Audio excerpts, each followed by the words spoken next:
I enjoyed the nod to Perils of Penelope with the name drop of Underbad, which not only refers to the city, but also the railway mountain tunnel that she had to go through.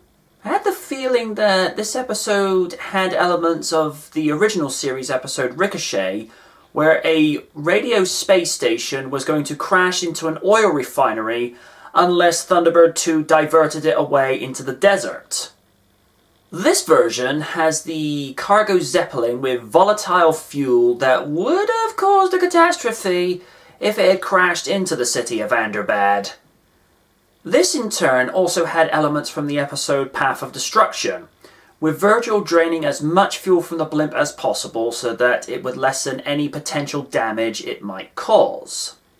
Which, when you look at Path of Destruction, you can clearly see the Traceys draining the fuel from the crab logger to slow it down and make the impact less damaging to the dam that it was heading for. The combo of Scott, Virgil and KO is a nice mix and something I'd like to see more of, with KO acting as the muscle, especially in the mech suit, which looked like an ode to Iron Man as she took on the out-of-control mechanical claw whose sensors had malfunctioned.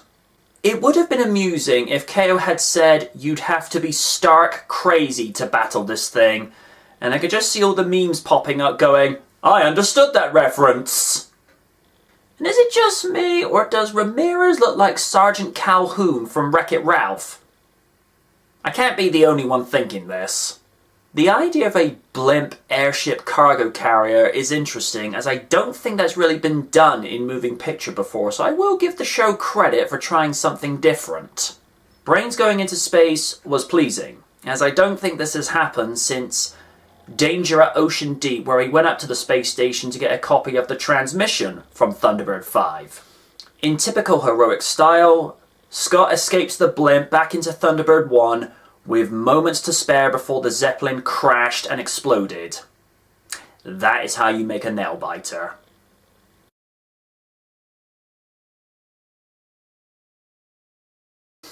Everyone turned in a good performance except for the voice actor who was playing the male technician aboard the cargo Zeppelin. He sounded like he was phoning it in, which is a pet peeve of mine.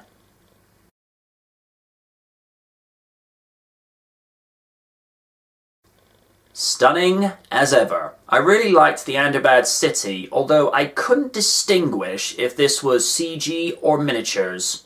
As ever, Weta Workshop and Milk VFX delivered in spades.